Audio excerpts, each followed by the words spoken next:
This is an important message from Lane Bradbury, who is a genuine study in complexity.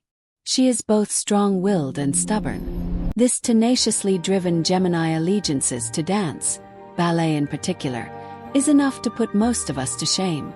She also harbors equal parts childlike vulnerability and ethereal whimsy that keeps her whizzing about like a magical woodland fairy. Now, for those of you who do not know her, she is Jeanette Lane Bradbury. She is an American actress and writer. She was born in Buckhead, Georgia. She studied ballet as a young girl in the 1950s. She moved to New York City and was admitted to the Actors Studio. I'm giving you this history because this amazing woman has something to say. She is very wise and well known around the world. She is someone that should be heard from, and we should pay attention to her concerns about the state of this country. Let's get to know her. Sit all alone with the weeds, or a succulent pear. If with each juicy bite you spit out your teeth with the seeds. Before it's too late, stop trying to wait for fortune and fate. Your security and I survived La Dame Merman, Jerry Robbins, and the plague. I'm still here. In a nutshell, I was not first choice, but then they fired the girl that they had hired, and they hired me. And there I was, between two dragons, Ethel Merman and Jerome Robbins. It was pure, unadulterated hell. Merman was nicer, she'd know that I'm here, and she'd look me in the eye. We may not like each other at all, but we're stuck. Today I'm going to be joined by actress Lane Bradbury, who played Roni Cotter in the season 8 episode, The Diploma. Please welcome Lane. Welcome. You know, this has been a journey, hasn't it? It has. I mean, I guess I assumed because John lives in this part of the country that you did too. You know, so, and I used to live in LA. I had my children there, and I spent a lot of time in LA. But I moved back here about maybe 10 years ago, and I love the East Coast. Where are you on the East Coast? I'm in Weehawken, New Jersey, which is, okay. If everything works right, from the minute I leave my door, if the bus is there and there's no traffic in the tunnel, I can be at the Port Authority in 5 minutes. You can't beat that. That's not always the case, though. Here we are. Here we are. Yeah. And we're not too old to learn, are we? Well, listen, I really, really, really struggle with all this technology. Well, I so appreciate you being willing to persevere through all of this miscommunication and confusion and everything, because I really did want to have this opportunity to do this with you, to chat about. No, and I felt the same after what John was saying about you. I thought I want to meet her. So yeah. Tell me what do you remember about, this was the episode The Diploma in season 8, so we were nearing the end of the series, and you came on and you played a character named Roni Cotter, and she lived in the backwoods up in Virginia, and so I came up there on my horse, and you were taking care of 2 children, the Beardsley children, and they were sick, and I wanted you to give them cod liver oil, and you kept ignoring me. You know, you were very mistrustful. A lot of the people up in the mountain were very mistrustful of anything. You know, so I was the new nurse. I was the new county nurse. The other one left to join the army, and there I was, and you didn't want anything to do with me, and you didn't trust me about this cod liver oil for these children, and you didn't want to teach your brother, who was a little bit slow. I kept wanting you to teach him to read. I said, you should do that. He's maybe a little slow, but he could learn. And you were like, no, he doesn't need to. He knows everything he needs to know. So you and I battled it out. And I we had don't some even really lovely remember. scenes. I don't even that. It's like I'm hearing this for the first time. Wow. Wasn't it a great story though? And you were great. Yes, it is. Right. We're all together. Yeah. Yeah. And then finally I kind of came up there and I brought my son. I had a toddler, he was about 2.5. I brought him up there on the horse with me. And I went into the cabin with you and was talking with you. And you took him outside and I was trying to find out what was going on with these children. Then I came out and he was like gone and you were gone. And I'm like, where has she taken my child?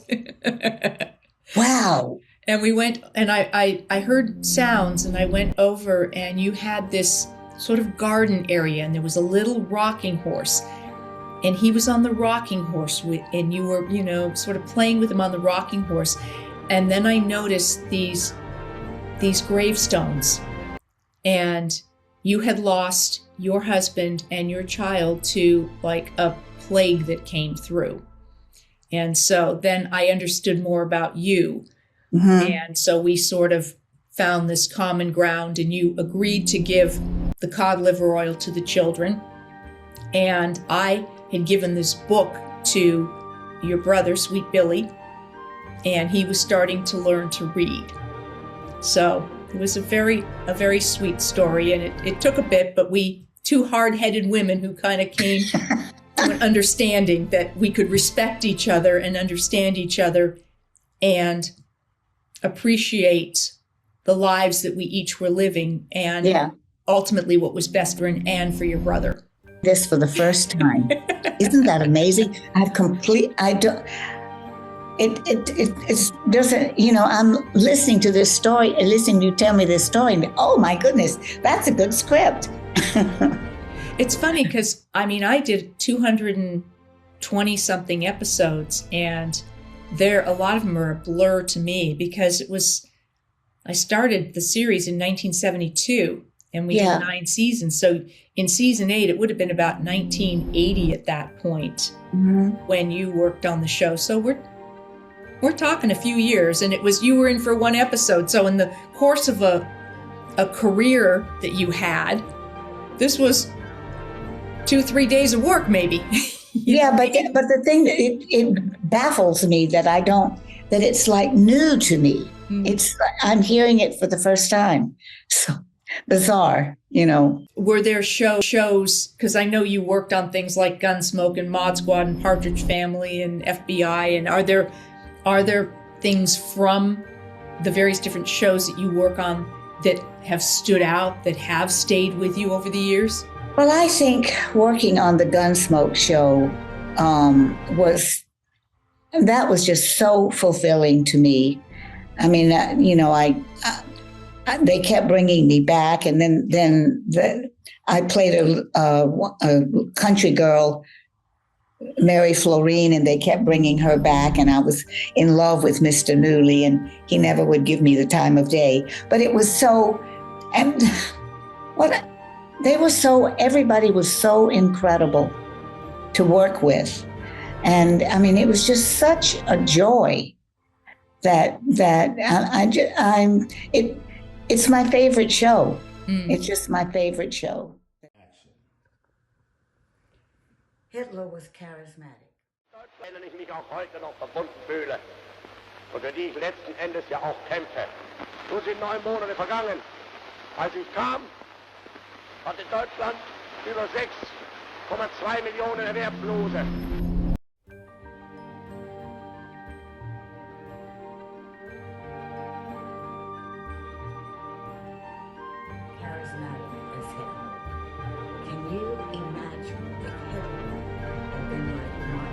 King, he could not only have brought Germany out of its recession, but guided it toward a worldwide resurrection. That one day, this nation will rise up, live out the true meaning of its creed. We hold these truths to be self-evident, that all men are created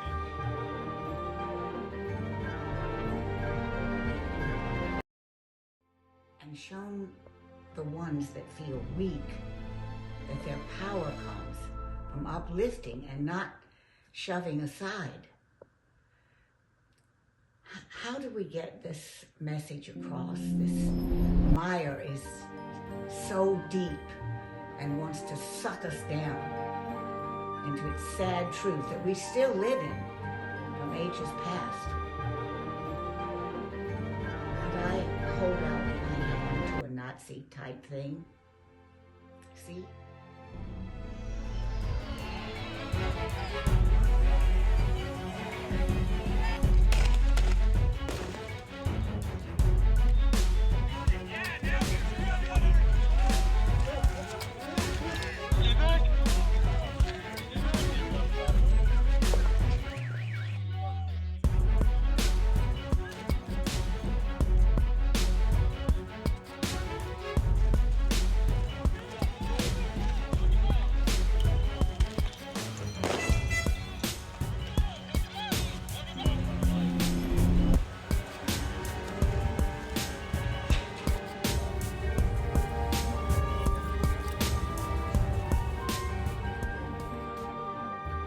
I'm already throwing negativity into the wheel.